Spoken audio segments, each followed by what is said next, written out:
High বন্ধুরা, তো আজ আমরা চলে আসলাম ভোলবমে। হ্যাঁ, তো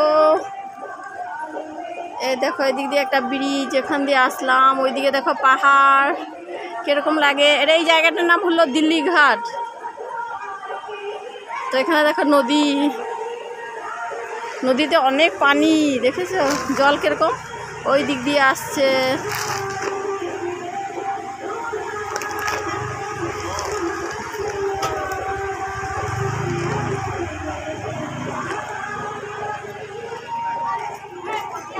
চলো ওদিকে যাই, চলো দেখাই তোমাদেরকে।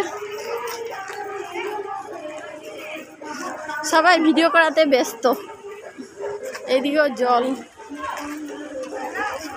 তো এত ভরা নদী।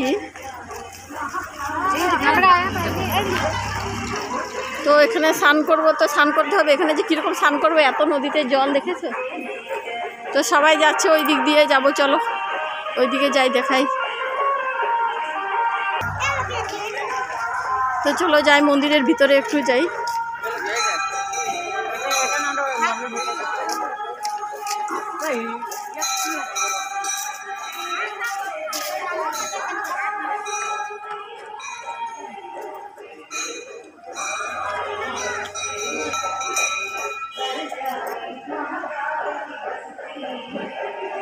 তো মন্দিরে আসলাম, এখানে একটু ধূপকাঠি সুপকাঠি জ্বালিয়ে নিব, তারপরে যাব চান করব, আর তারপরে হাঁটা রওনা দেব।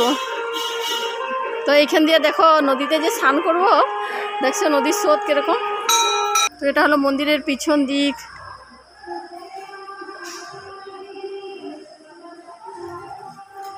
তো এখানে সবাই হাত পা ধুচ্ছে, দেখো। তো আমিও যাব এখানে হাত পা ধুবো।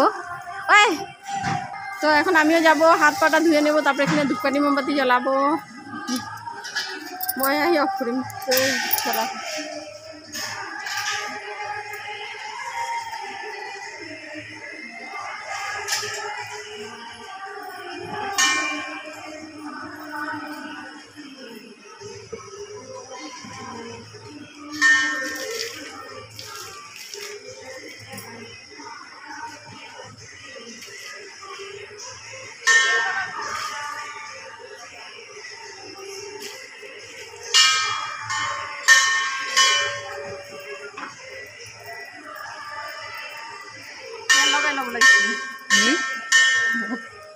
তো বন্ধুরা, আরও অনেক ভিডিও দেখাবো, দেখতে থাকবে। এখন এসেছি মাত্র, এখানে ধূপকাঠি মোমবাতি জ্বালিয়ে নিই এখানে, তারপরে যাবো স্নান করবো, তারপরে গিয়ে মেন জায়গায় তো এখন দেখাইনি, সেখানে গিয়ে জল ঢালতে হয়।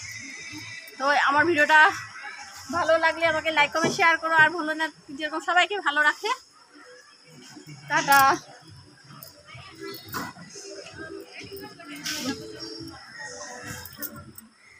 তো দেখো ওখানে অনেকেই এখনো হাত পা ধুয়ে তারপরে মন্দিরে ঢুকছে। চল, তো এখানে দেখো ব্যাগে অনেক ফল ছল কি অনেক কিছু এনেছি, নিয়ে যাই এখন।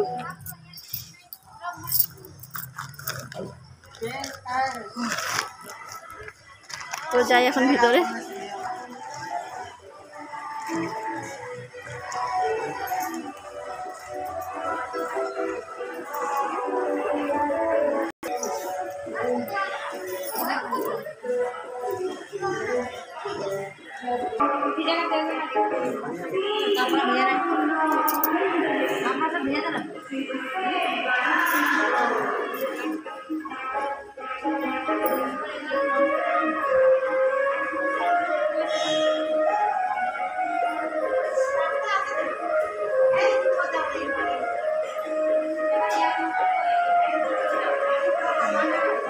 তো বন্ধুরা, ভালো লাগলে আমার ভিডিওটা লাইক কমেন্ট শেয়ার করে একটু রাখছি।